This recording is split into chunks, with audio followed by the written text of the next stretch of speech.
Ela era viúva, estava doente, e, um por um, fecharam as portas da casa que antes vivia cheia de vozes. As cadeiras na sala grande permaneciam vazias como lembranças. A bacia com água morna, esquecida no canto, parecia clamar por uma mão que cuidasse.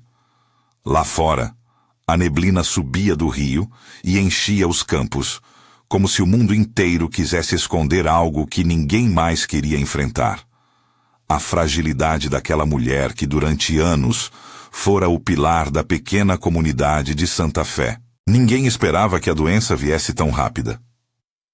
Isadora Santa Fé sempre caminhava pela capela de Taipa com o rosário no punho e uma palavra de conforto para quem precisasse. Tornara-se viúva há quase uma década, depois que o marido, Severino, deixou a fazenda aos cuidados dela e partiu para o céu. Mantivera a casa aberta, ajudara vizinhos em noites de chuva e dividira a mesa com os pobres nas eras de fome. Era respeitada, não por ostentação, mas por costume, dona da terra e, ainda que evitando vaidade, do coração de muitos. Quando a febre a derrubou, porém, a mesma rede de olhares se transformou em um silêncio cortante. Há tempos, as relações haviam mudado. O país pedregoso e as estradas de barro exigiam duro trabalho, e com o tempo, as disputas por herança e prestígio foram minando o tecido das famílias. Havia quem temesse que a doença fosse contagiosa. Havia quem, nos dedos trêmulos, sussurrasse sobre oportunidades. Entre esses, a prima dona Constância, que morava na casa amarela de janelas verdes, com lenços caros e planos para aumentar a própria fatia, viu no leito de Isadora a chance de reconciliar ambição e direito. Matias, o capataz, olhos de ferro e voz como chicote, inclinou-se para trás, medindo inclinações. Os colonos trocavam olhares, encolhiam os ombros. Medo e interesse serviram, nos mesmos pratos, a justificação para abandonar. No meio daquele abandono, porém, havia alguém que não pertencia nem aos ricos de espírito. Aurora. Pequena, de mãos calejadas e silêncio firme, Aurora sempre estivera ali. Uma sombra na cozinha, um sorriso de manhã, uma voz baixa que ninguém notava nas festas. Viera muito jovem para a fazenda, trazida pela avó Rosário como quem entrega uma promessa, e crescera entre o correr das panelas e o cuidado discreto com os que sofriam. Aurora não tinha um sobrenome que abrisse portas, não tinha herança, nem parentes de peso. Era, aos olhos do círculo social, quase invisível. Mas quem a conhecia bem sabia que havia nela um veio de obstinada bondade, uma fidelidade que não se anunciava em palavras grandes, mas em atos pequenos, repetidos. Na manhã em que Isadora caiu mais uma vez em febre alta, foi Aurora quem ouviu o suspiro baixo, quebrou o silêncio e entrou no quarto sem perguntar. Os panos estavam frios. O odor de remédio caseiro saía misturado ao cheiro de madeira velhinha. Aurora aproximou a bacia com água, molhou um pano de algodão e, sem chamar atenção, passou o pano na testa da patroa. Havia uma ternura quase tímida nesse gesto, como se cada proteína do corpo feminino de Aurora soubesse que ali havia um dever antigo a cumprir. Uma dívida sem dinheiro, apenas de humanidade. Os primeiros dias foram de silêncio social. Comeram em silêncio, rezaram em voz baixa. À tarde, o choro de um menino da vila atravessava a cerca e morria entre as moitas. Alguém bateu à porta pedindo desculpas e veio com pão apenas para se afastar logo. Havia olhares que pesavam como pedras. Melhor ela morrer logo, assim a divisão fica clara, murmurou um homem, pensando talvez estar atento ao vento. Outras vozes, menos cruéis, diziam: é melhor não se meter. Ninguém sabe o que a febre traz. E assim, a casa que outrora abrira portas e janelas tornou-se uma ilha. Foi nesse isolamento que a presença de Aurora tomou forma. Ela passou a dormir numa cadeira ao lado do leito, enrolando os pés em cobertores grossos quando a noite ficava mais fria. Trazia infusões feitas com folhas que aprendera a conhecer com rosário. Ervas que desciam o suor e acalmavam o peito, compressas mornas, um caldo ralo, quando a garganta de Isadora não aceitava mais sólidos. Às vezes, sussurrava histórias de quando Severino ainda vivia. Outras, simplesmente segurava a mão da viúva e deixava o tempo se alinhar com a respiração. Não havia heroísmo em seu trato. Havia um cotidiano tão simples que quem assistisse de fora diria que aquilo não é nada extraordinário. Mas o extraordinário mora exatamente nas coisas que o mundo toma por ordinárias. Aurora foi, aos poucos, descobrindo íntimos da vida de Isadora. Encontrou bilhetes antigos guardados entre as páginas de um livro de orações. Cartas de um tempo em que a fazenda era só promessa, e o marido escrevia todas as noites. Em um cofre enfeitado com ferragens de ferro, abriu-se, por acaso, um embrulho de papel gordo. Documentos, selos amarelados. Eram papéis antigos, de quando Severino ainda era vivo e redigia instruções sobre a administração da fazenda. Aurora não entendia de leis, mas sentiu que havia ali algo que podia explicar o silêncio oportuno dos primos. Não demorou para que outros olhos, os mais interessados, percebessem que alguém permanecia na casa. Constância passou a aparecer com uma frequência nova, com uma falsa preocupação que cheirava a cálculo. Entrou uma vez, olhando com avaliação profissional para as janelas, as portas, as chaves. Falou pouco, mas o suficiente para que Aurora percebesse o movimento. Isadora sempre foi uma boa mulher, mas ninguém vive para sempre, menina. É preciso pensar no futuro. Havia um tom que, sem dizer, ameaçava. Matias, por sua vez, começou a impor regras abruptas. Os empregados não devem perder dias. Se a patroa morrer, todo mundo trabalha até assentar a terra. Aurora sentia as investidas como vento que tenta apagar uma vela. Segurava a chama com as mãos, sem conseguir dizer muito. Ela sabia que se os papéis de Severino caíssem nas mãos de Constância, a história da fazenda mudaria. A possibilidade de perder não era apenas material. Era perder a dignidade da memória de Severino. A verdade sobre como a fazenda havia sido tocada por tempos de escassez e generosidade. Aurora carregava consigo, nesse ponto, mais do que um ato de cuidado. Trazia uma fidelidade ao passado de Isadora e àqueles valores que a viúva preservara. As noites, contudo, eram o teste maior. Isadora variava entre lucidez e confusão. Havia momentos em que, com voz fraca, pedia o terço e lembrava o nome de cada trabalhador que, em algum dia, havia chegado ao alpendre pedindo abrigo. Outras vezes, confundia rostos.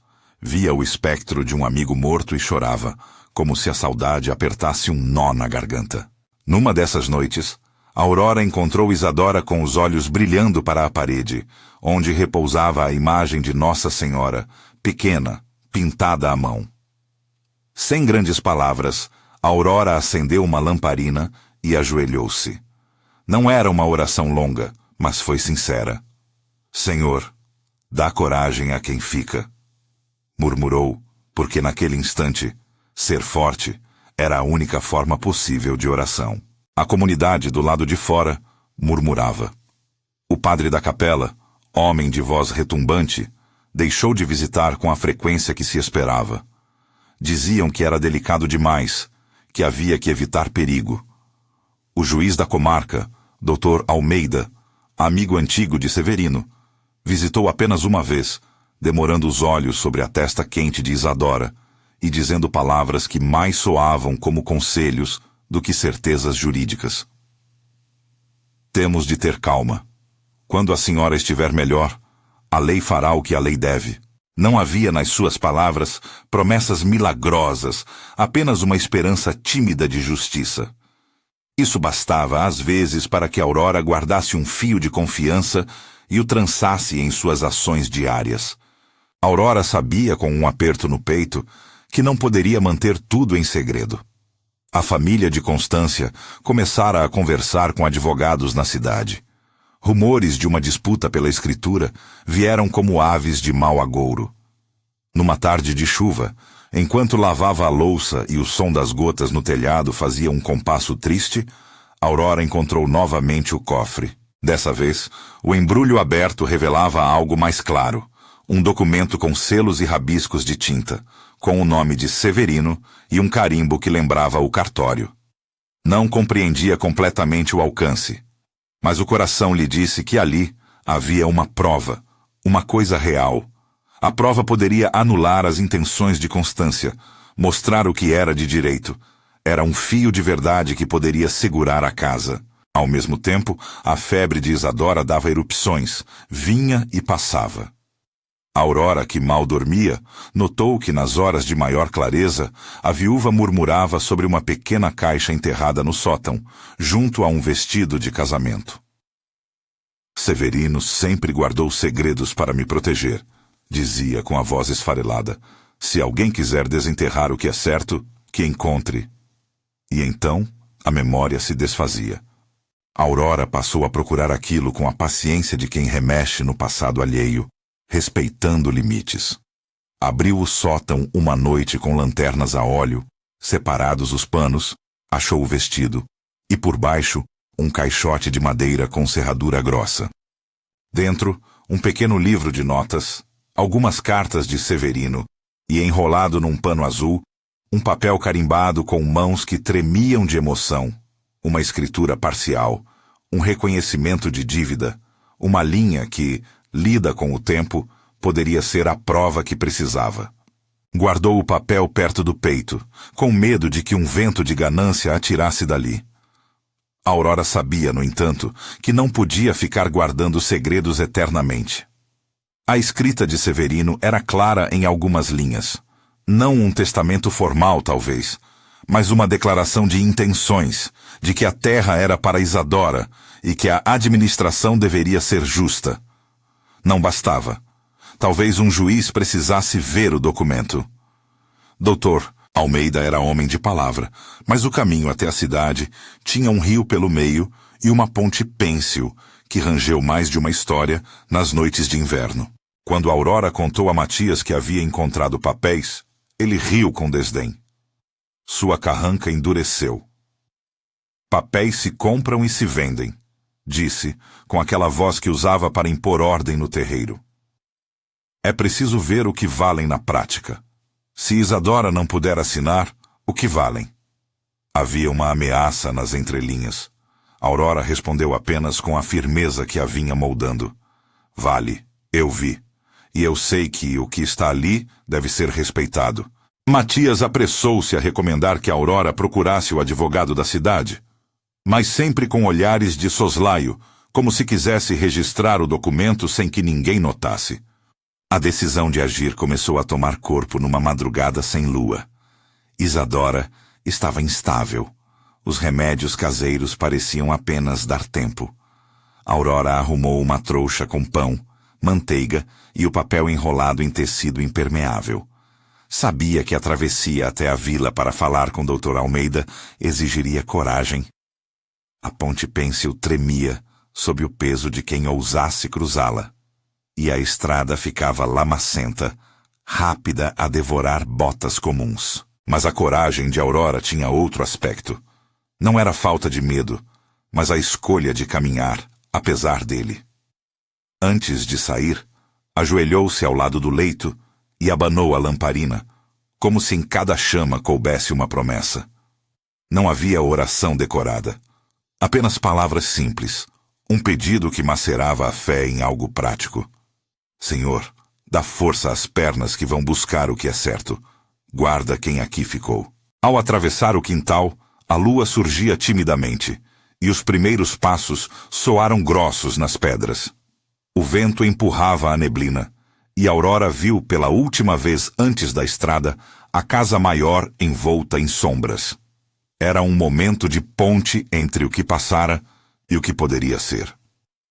Aos poucos, a trilha deixou as cercas, O caminho se fez extenso, e a única companhia era o casaco que a protegida do frio e o papel amassado contra o peito. Na cidade, a movimentação era outra. Lojas com toldos, o barulho distante de vozes e a praça com a figura do juiz, que, atento aos acontecimentos, recebia petições. Dr. Almeida ouviu Aurora sem interromper, observando a mulher pequena, com olhos que buscavam algo mais que um documento. Buscavam uma pessoa que carregasse a verdade sem dolo. Foi preciso explicar tudo, passo a passo. A escrita, as cartas, a caixa do sótão. O juiz folheou, ponderou e falou com cuidado. Há indícios que merecem averiguação. Levarei isto ao escrivão. Prometeu enviar um oficial à fazenda, mas disse também que nem sempre a rapidez da lei é compatível com o correr do corpo doente. Aurora sentiu, ao mesmo tempo, alívio e pressentimento. A justiça poderia vir, mas o tempo era uma estrada caprichosa. Quando ela voltou pela manhã seguinte à casa, encontrara a calmaria antes de uma tempestade. Havia rumores de que parentes de Constância se reuniam para discutir uma intervenção. Matias agira com mais dureza, cobrando lealdade e mantendo empregados sob fiscalização. E no leito, Isadora respirava baixo, olhos entreabertos, como se atravessasse um país de sombras e memórias. Aurora aproximou-se, tocou a testa com cuidado e encontrou, entre o silêncio e a respiração, a sensação de que algo maior que ambos se movia. A fidelidade de uma pessoa comum poderia, talvez, dobrar o destino de muita gente. Mas a vida, nesse momento, ensinava que coragem costuma despertar adversário.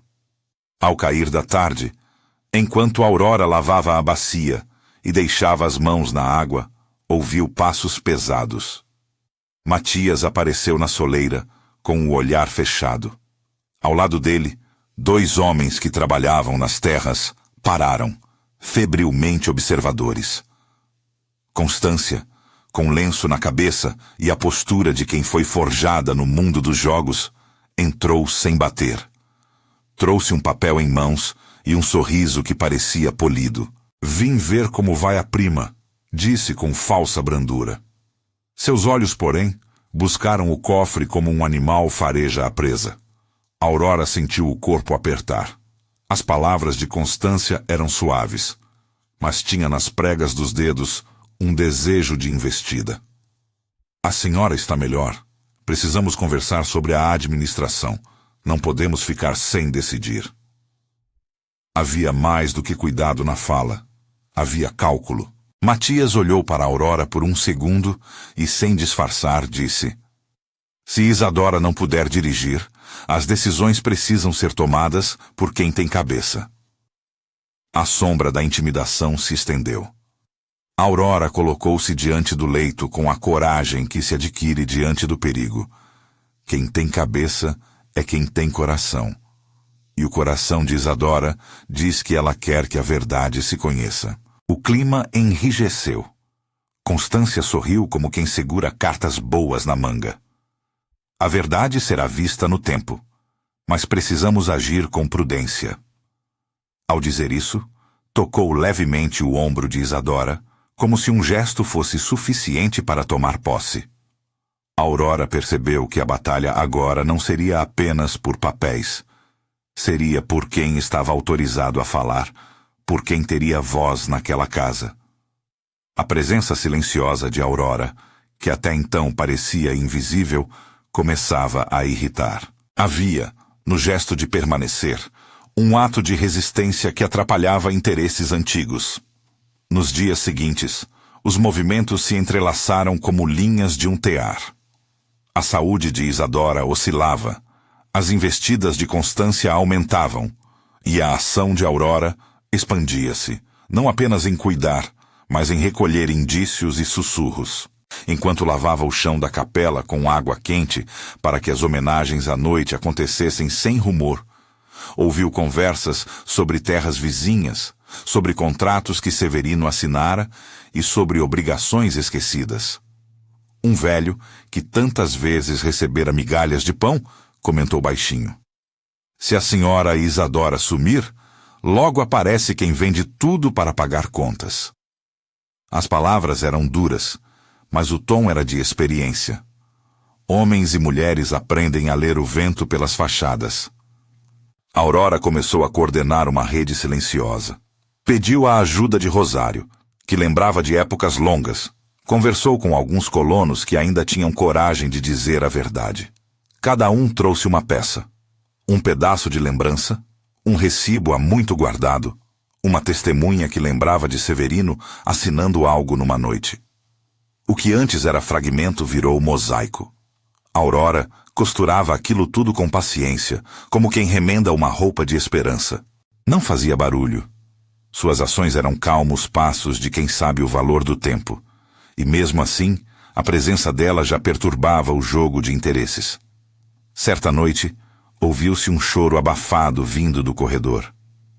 Isadora, em febre, murmurou nomes e pediu para ver uma carta. Não qualquer carta, mas uma que, segundo lembrava, poderia provar quem havia apoiado Severino em negócios que agora restariam claros. Aurora então decidiu. Não podia esperar mais. Precisava levar aquilo ao juiz, precisava garantir que a verdade não se dissolvesse como folha ao vento. Já tinha em mente a Ponte Pêncil, o rio que corta o caminho para a comarca, o terreno escorregadio na beira do brejo. Sabia que a travessia seria perigosa. Sabia também que o perigo era preferível ao silêncio. Na madrugada em que resolveu partir, a casa parecia sussurrar despedidas. Isadora dormia com a boca entreaberta e os cabelos grisalhos estavam colados à testa. Ao sair, Aurora passou pela capela, fez um sinal modesto diante da imagem de Nossa Senhora e sussurrou outra vez. Vai com quem é justo. Era uma única frase curta, mas atravessada de tudo que se podia pedir. Proteção, coragem, alguma forma de benevolência. A viagem até a ponte foi de passos lentos, olhos atentos a qualquer ruído. O rio, naquela noite, soprava sua pressa. A tábua da ponte rangeu, sob o peso de lembranças que pesavam mais no coração do que nos pés de Aurora. A neblina enrolava-se como véu, e os olhos acostumados à luz do lar lhe enganavam. Ao atravessar o meio da ponte, ouviu um som. Vozes, talvez. O coração bateu mais forte. Parou, apertou o embrulho com o documento junto ao peito e ficou à escuta. Do outro lado, sombras se moviam. Alguém estava espreitando o fluxo da estrada. Houve um instante, um segundo pontiagudo, em que Aurora pensou voltar. Pensou em Isadora, no rosto cansado, no leito que a esperava. Pensou também em todas as crianças que um dia comeram do pão da viúva, em Rosário com seu cabelo branco e nas promessas que a fazenda guardava. Resolveu seguir. Cada passo sobre a tábua era um voto. Cada estalo da madeira, um aviso. Quando estava quase do outro lado, a voz de um homem rugiu às costas. Quem vai ali? Aurora virou-se devagar. As sombras abriram-se e, por um momento, a certeza de que alguém os acompanhava cresceu como uma tempestade. Matias havia saído atrás dela, talvez para vigiar, talvez para impedir. E atrás dele, outro homem, que nunca imaginara encontrar naquele papel de noite. Um procurador enviado por Constância, com palavras de ordem e olhos que denotavam que a batalha legal poderia ficar cara. Ali, no meio da ponte, com o rio abaixo e o céu como teto, as peças se moveram com pressa. A história que começara no leito de uma viúva adoeceu, transformava-se numa corrida onde cada gesto contava. Aurora, pequena figura no centro de uma disputa que não escolhera, viu pela primeira vez a dimensão do que significava ficar quando o mundo fugia. Seus dedos fecharam-se no papel. O que vinha a seguir dependeria de uma escolha simples: enfrentar ou recuar. E naquele instante em que a ponte oscilou, o destino de muitos pairou como a neblina do amanhecer. pronto para revelar-se mais adiante ao calor de quem ousasse resistir. A voz de Matias ecoou como um açoite, e por um instante a ponte pareceu decidir que havia peso demais naquele pedaço de madeira. Aurora sentiu o ar apertar. A neblina envolvendo os troncos do rio deu a impressão de que o mundo inteiro prendia a respiração. "Quem vai ali?" repetiu o capataz, já com a mão pronta a agarrar. O procurador, figura alinhada e fria, avançou um passo com a autoridade do papel que carregava, o tipo de autoridade que alguns compram com influência e outros exercem com dever. Aurora sentiu o documento contra o peito, como se dele saísse um pulso forte. Não foi medo que lhe paralisou as pernas, foi a clareza de que aquilo ali não era apenas um papel. Era um pedaço de verdade tão frágil quanto a tábua sob seus pés. Ela não tinha grandes palavras. "Tenho de levar isto ao juiz", disse, e a frase saiu pequena, mas firme. Matias sorriu com escárnio. "Vocês da roça acreditam em papel? Aqui quem manda tem força." Foi quando uma voz que ninguém ali levava muito a sério cortou o ar. "Ora, moço, não trata assim de quem atravessa a ponte à noite." Era uma voz rouca, enrodilhada como um cordame velho. Ao virar, todos viram uma figura que vinha do lado do rio. Um homem de capa gasta, chapéu desalinhado, botas remendadas. Seus olhos eram claros e rápidos, o rosto sulcado por sol e vento. Alguns reconheceram-no, não por fama, mas por presença. Zé do Barco, homem que passava os dias na margem, remendando rede, consertando anzol, puxando canoas quando o caboclo já não tinha braço. Era uma figura ignorada nas rodas de costume, alguém que se acomodara à invisibilidade como quem aprende a viver do que sobra. Constância fez um gesto quase imperceptível de desdém. "O barqueiro? O que tem ele a ver com isto?" Matias encolheu os ombros, pronto a rescindir qualquer piedade. O procurador, que não gostava de rufos desnecessários, deu um passo agressivo. "Afasta-te, homem! Isto não é assunto teu!" Zé aproximou-se devagar, encostando a mão na corda da ponte como se fosse a sua casa. "Não venho meter-me em contendas de propriedade", disse, voz baixa que, no entanto, carregou uma calma estranha. "Mas já vi muita coisa que a gente prefere não ver. Se for preciso, eu acompanho. Não gosto de ver mulher sozinha no meio da noite com papel que vale mais que pão." Havia nos seus olhos uma luz que não pedira licença às mesas cheias. Era um homem simples, com fama de beber um pouco demais e de carregar memórias demais. Mas havia nele uma clareza moral que naquele instante parecia maior que qualquer traje caro. Matias rosnou e avançou. A tensão virou uma corda esticada. Aurora sentiu o corpo enrijecer. O procurador tentou tomar o documento com gesto litúrgico de quem devolve uma lei. Zé, sem grandes cerimônias, meteu a mão entre os dois e segurou a manga do homem. "Cuidado", murmurou, e no tom havia menos ameaça e mais uma inscrição de dever. "Quem fica, cuida." O que aconteceu a seguir foi menos um combate do que uma troca de escolhas.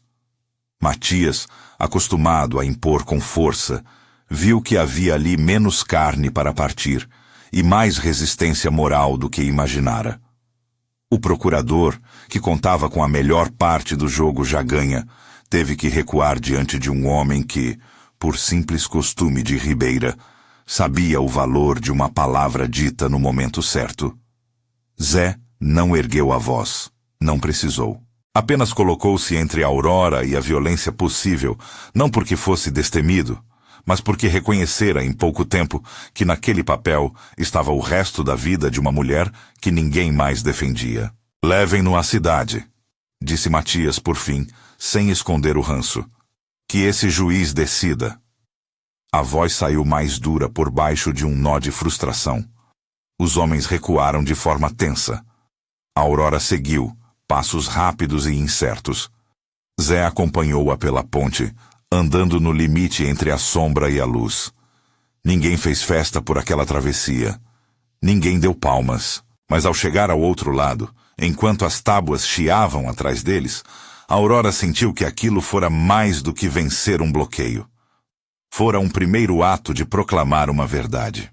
No caminho para a cidade, Zé andou ao lado de Aurora sem perguntar o que já sabia. À luz dos lampiões, ela pôs a trouxa no colo e mostrou o papel coberto em pano. Zé olhou com calma. Frequentemente, quando o homem morre, alguns esquecem-se até de como dizia o nome dos outros. Riu ele, não em escárnio, mas em reconhecimento da dureza humana. Mas a verdade é uma coisa. Às vezes demora até alguém simples trazê-la. Aurora partiu para Dr. Almeida com a respiração de quem transporta um objeto sagrado. Zé esperou à porta do gabinete com um ar que denunciava impaciência. No pátio da comarca, o vento soprava carregando o cheiro de madeira, rapé e café. Dr. Almeida abriu o documento com mãos que conheciam mais burocracia do que afeto e leu com a paciência de quem desfia um novelo. Era, como Aurora sentira, uma escrita de Severino. Linhas firmes, rabiscos que lembravam noites de preocupação. Um reconhecimento tácito das terras a favor de Isadora. Não era um testamento formal, mas tinha força suficiente para que um juiz, sensível ao contexto de uma comunidade pequena, reconhecesse indícios de vontade. Haverá averiguação, disse o juiz, com a voz de quem aprecia os gestos de quem busca a justiça sem alardes. Mandarei um oficial à fazenda, mas enquanto isso, ordenarei que ninguém disponha da propriedade até que se clarifique. Havia no despacho não apenas razão técnica, mas um alívio tácito. Era a previsão do passo que podia conter o arbítrio. Dr. Almeida olhou para Aurora e, por um momento, o olhar foi companheiro. E quanto a quem o acompanhou? Perguntou. Aurora falou de Zé, dizendo que o homem a ajudara a cruzar. O juiz sorriu, quase sem querer. Há quem pense que desconhecidos não têm presença suficiente para ensinar lições, murmurou. Porém, muitas vezes, é quem ninguém notou que traz o gesto correto. Enquanto se tomavam medidas simples mas decisivas, uma ordem para que nenhum bem fosse vendido, um oficial designado a conferir a validade dos documentos, a notícia de que a justiça tomara uma atitude correu pela estrada como espuma no rio. Chegou à fazenda mais rápido do que Aurora voltara consigo. Foi um sopro que fez as janelas tremerem. Constância mostrou-se com um rosto petrificado que procurava costume. Isto é só um atraso, murmurou. Quando a lei fizer o seu curso, veremos. Mas as palavras dela agora encontravam menos ouvidos cúmplices. Alguns colonos, que antes inclinavam-se ao medo, viram que havia uma linha traçada. E as linhas costumam desconcertar quem vive de atalhos. A presença de Zé, entretanto, tornou-se mais notada. Não por vaidade, mas por fatos simples. Entregara sua canoa para buscar testemunha. Lembrava-se de quem visitara Severino anos atrás. Reconhecia uma carta que vira em mãos de um homem que trabalhara na cidade. Aos poucos, as pequenas coisas que o povo costumava desprezar tornaram-se importantes. Havia nele um saber, feito de ver e recordar. Sabia quem comprara lenha, quem emprestara dinheiro, até a maneira como Severino assinara com traços que lembravam sua luta. Esses detalhes, reunidos, pesaram na balança mais do que chantagens e olhares de riqueza. Constância, sentindo o chão a tremer, começou a mudar de tática. Não só apelou a advogados, como também buscou estancar o fluxo de apoio à casa de Isadora. Aumentou a vigilância sobre empregados, sussurrou que quem ajudasse Aurora poderia perder a posição.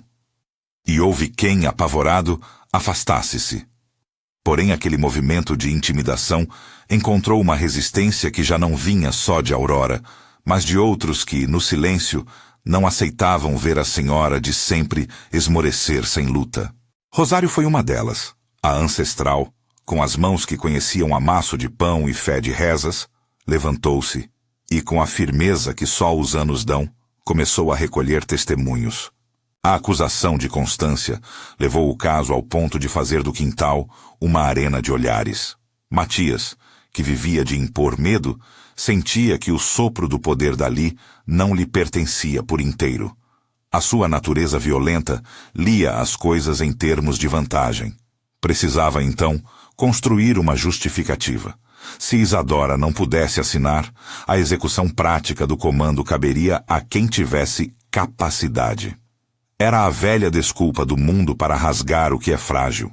Mas Aurora, Zé e Rosário começaram a reunir em papéis, a conversar com homens que trabalhavam com déficits, com testas enrugadas que lembravam contratos.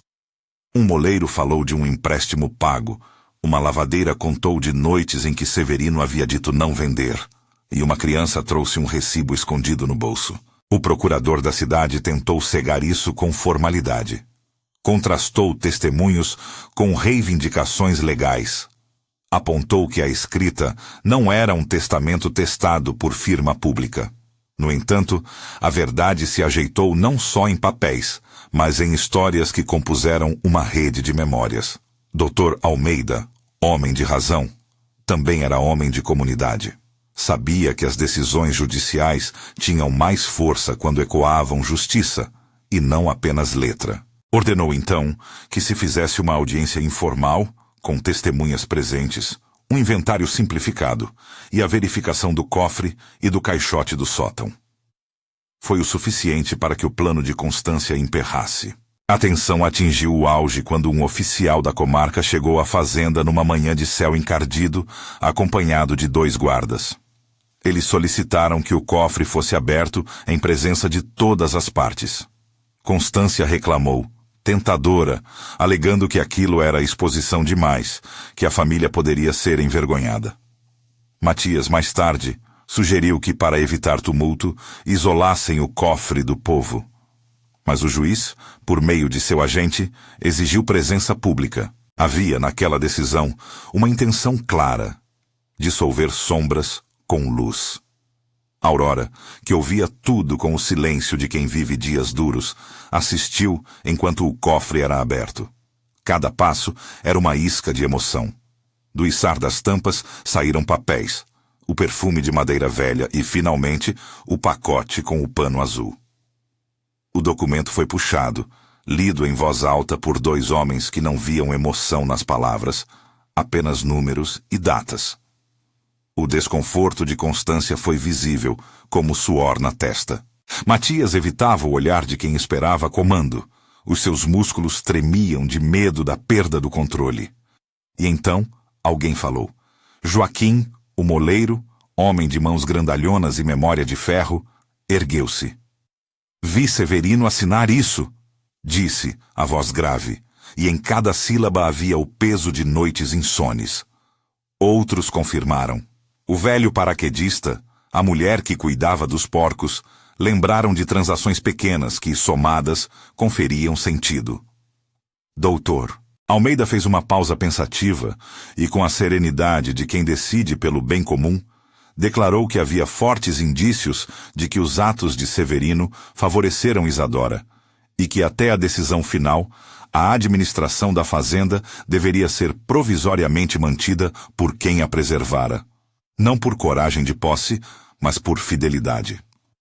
O juiz nomeou uma comissão provisória com Rosário e alguns colonos de confiança para gerir as coisas até nova ordem. A humilhação de Constância foi mais do que ver seus planos emperrarem.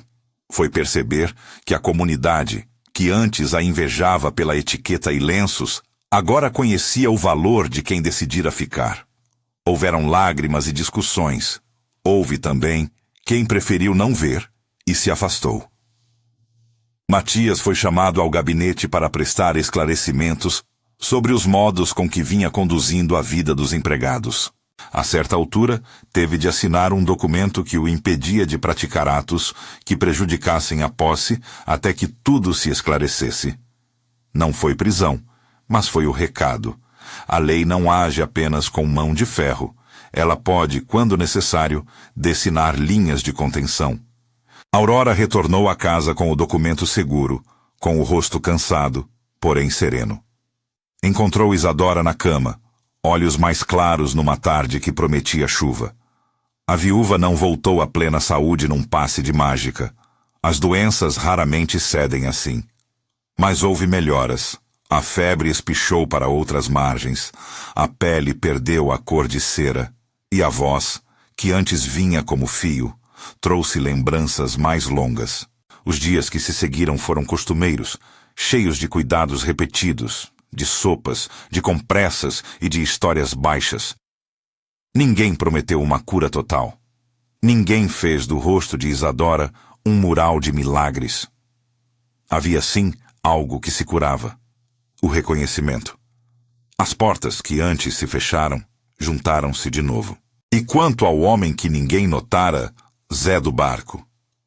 Ele recebeu primeiro recados tímidos de agradecimento. Em pouco tempo, as pessoas começaram a olhar de outra maneira para sua figura curta e mãos enrugadas. Não pela glória, mas pelo afeto por haver, no momento certo, feito o que o mundo prefere que outrem faça. Não faltaram comentários. Quem diria, o barqueiro que ajudou a senhora. Mas Zé virou-se com a modéstia de sempre, tocando o chapéu, e disse apenas: quem fica, faz por dever. E, nas pequenas coisas, continuou a aparecer. Ajudou a carregar sacos de farinha, consertou cordas de guarda-chuvas, trouxe água numa tarde de sede. A restituição legal trouxe uma mudança prática. Rosário recebeu autorização provisória para administrar a fazenda com autonomia para pagar trabalhadores e garantir o sustento de Isadora. A presença dela, com seus modos simples e palavra direta, serviu de ponte. Aurora foi reconhecida pelo trabalho, não como dona, não como prócer, mas como alguém com autoridade moral para cuidar e organizar. Alguns empregados foram recontratados, outros, que já choravam de vergonha, pediram desculpas. Nem tudo se ajeitou como pano lavado, mas havia movimento em direção ao conserto. Constância, por sua vez, viu a sua fortuna moral diminuir. Seus lenços caros não lhe devolviam os ouvidos da comunidade. Sua palavra, antes ecoada, agora era refutada por provas e memórias. Humilhada, tentou reacender acordos na cidade, procurar advogados mais poderosos, mas a cidade tinha seus próprios entraves, veredas e recuos.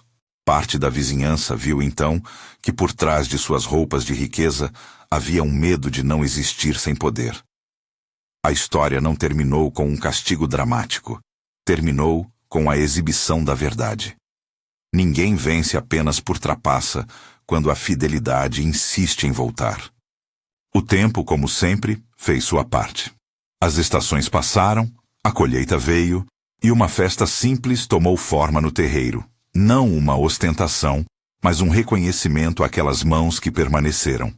Havia música de sanfona, canções de viola, uma mesa posta com bolos de fubá e café. Isadora, ainda frágil, participou. Sentou-se numa cadeira sob a sombra de uma goiabeira, enquanto crianças traziam garrafas de água e velhos cantavam as velhas toadas. Zé, sentando numa ponta, sorriu sem alarde. Aurora andava entre as pessoas, segura e leve. Rosário era recebida com reverência. Não faltaram, entretanto, momentos delicados.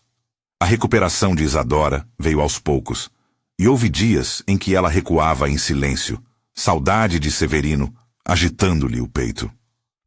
Aurora permaneceu escutando. Não se falou de casamento, nem de milagres. Falou-se de escolhas. E entre Aurora e Zé, houve um entendimento manso, não forçado, não urgente. Ele continuou sendo o barqueiro que conhecia o vento, ela, a mulher que sabia ficar. As coisas simples tendem a encontrar seu lugar, sem pressa de rótulos. A comunidade de Santa Fé, pequena e resistente, experimentou uma mudança que não se via nos jornais, nem nos salões. Mudaram-se rotinas. As visitas ao leito viraram gestos frequentes, não registros para boato. Reaprendeu-se a doença como experiência humana, e não como rótulo que justifica o fechamento de portas. Crianças cresceram vendo que ficar era uma virtude e que o abandono, muitas vezes, é fruto de comodidade. Doutor Almeida passou de vez em quando, mais para conversar do que para julgar, e deixava conselhos práticos, lembranças de que as leis existem, sim, mas são a mão que segura a tapeçaria feita por muitos. Em certo domingo, quando a capela de Taipa estava cheia de gente, Isadora sentou-se com o rosário nos dedos. Não pronunciou um grande sermão. Apenas agradeceu com olhos brilhantes, mencionando nomes: Aurora, Rosário, Zé, Joaquim e os outros, como quem recitasse um hino simples. Havia emoção, sem exagero, e a comunidade ouviu.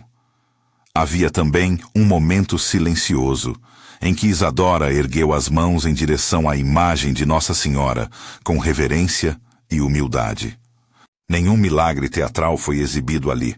Apenas a gratidão humilde de quem recebeu cuidado e viu a justiça estender-se em sua direção.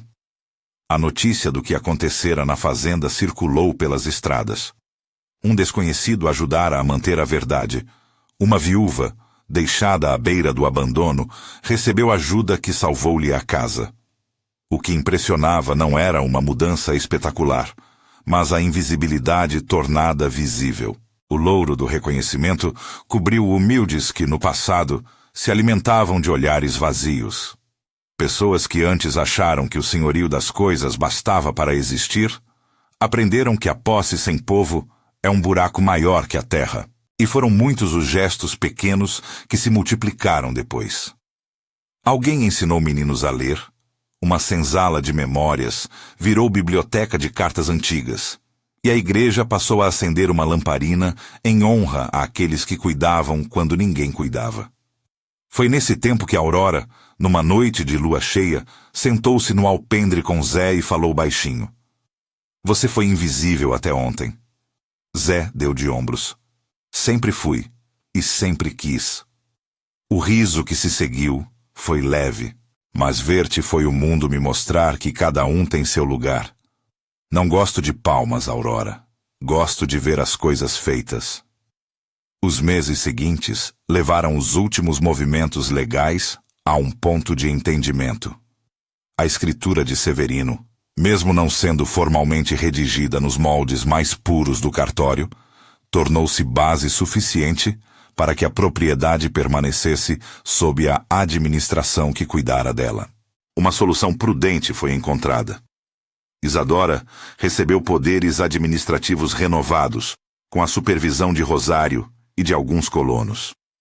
Constância teve de aceitar, afinal, uma posição menor, não por vingança, mas por imposição do direito e do bom senso que emergira da comunidade. Quando por fim uma pequena comemoração foi organizada para celebrar a colheita que sucedera à atenção, Isadora caminhou até o meio do terreiro e falou poucas palavras. "Quando me deixaram, pensei que não haveria mais palavras", disse. "Mas descobri que a palavra que mais vale é o cuidado. Obrigada a quem ficou." Havia nos olhos dela uma mistura de cansaço e paz. O povo bateu palmas, não para acentuar mérito, mas para firmar um valor. Aurora, ao lado dela, sentiu que a confiança saía do corpo como algo que não se conta, mas que se vive. Zé do Barco, que sempre acenderá uma lamparina para as noites, foi chamado à roda. Houve um pequeno silêncio enquanto alguém trouxe um copo de café com açúcar. "Não sou herói", disse ele, com a simplicidade de quem não quer rótulos. "Só fiz o que devia." Ainda assim, a atitude dele passou a ser lembrada por anos, não pela dramaticidade, mas pela gentileza de um desconhecido que, no momento certo, decidiu ficar. O final daquela história não foi um conto de fadas em que tudo se ajeita de repente. Tiveram perdas, ajustes e desentendimentos que levaram tempo a consertar. A saúde de Isadora melhorou até o ponto em que ela voltou a caminhar pelo alpendre. Seu riso veio mais vezes, mas havia marcas, como as há em todas as vidas. O que se transformou foi o tecido social. O solo recuperou alguma dignidade. As pessoas redescobriram a importância de reconhecer o outro. E a comunidade aprendeu que a justiça se fortalece quando a verdade se sustenta por mãos que cuidam. Numa noite calma, antes da festa de ação de graças, Aurora ajoelhou-se ao lado da cama de Isadora e fez uma prece simples, curta, direta. Senhor, guarda os que ficam e dá força a quem cuida. Que a mansidão seja mais forte que o medo. Não foi um sermão. Foi um pedido. Isadora segurou a mão dela e, com voz fraca, respondeu: Obrigada. Nas coisas pequenas, a fé encontrou expressão.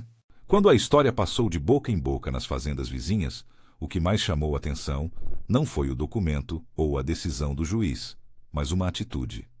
A do desconhecido que, mesmo sem chamar atenção, entrou numa disputa com simplicidade e coragem. A lição que ficou foi clara e prática. Não é só no esplendor de grandes palavras que se mede a justiça. Mede-se nas mãos que encharcam de suor por amor ao outro. Zé, o barqueiro, não mudou de profissão. Permaneceu com o remendo e a canoa. Mas a sua presença assumiu um novo sentido.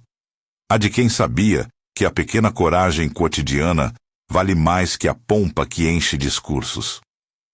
Santa Fé reconstituiu-se com tempo e paciência. Houveram mudanças na vida de muitos. Matias foi afastado da função de capataz por atitudes que feriam a ordem, e com isso abriu espaço para que outros ocupassem posições de liderança com mais sensibilidade. Constância, obrigada a recuar, encontrou-se encarar sua vaidade e, aos poucos, começou a fazer visitas menos interessadas, talvez por remorso, talvez por necessidade de pertença. Rosário, reconhecida, passou a ser convidada a intermediar questões de conciliação, o que lhe deu um novo papel comunitário. E Aurora? Aurora continuou a ser a mulher que compreendeu que fidelidade é trabalho pesado, repetido, sem promessa de fama. Anos depois, quando o caso já fazia parte de memórias contadas junto ao fogo, as mães apontavam para as crianças e diziam: Olhem bem, quando a vida apertar, olhem quem fica. Não pediam heroísmo espetacular, pediam presença. E a história da viúva que adoecera e que, abandonada, foi defendida por um desconhecido que todos ignoravam, transformou-se num refrão que lembrava a todos que o mundo se sustenta de pequenos atos. Não era a lei do juiz que mudava o selo humano. Era a coragem cotidiana de quem escolhe proteger. E se alguém perguntasse, ainda hoje, por que um homem como Zé se levantara naquela noite? Haveria várias respostas. Um senso de decência, uma lembrança de favores antigos, um dia de sorte. Mas a verdade mais profunda é simples. Havia ali um crivo de humanidade que não se compra, uma linha que separa aqueles que fogem daqueles que ficam. Zé escolheu ficar.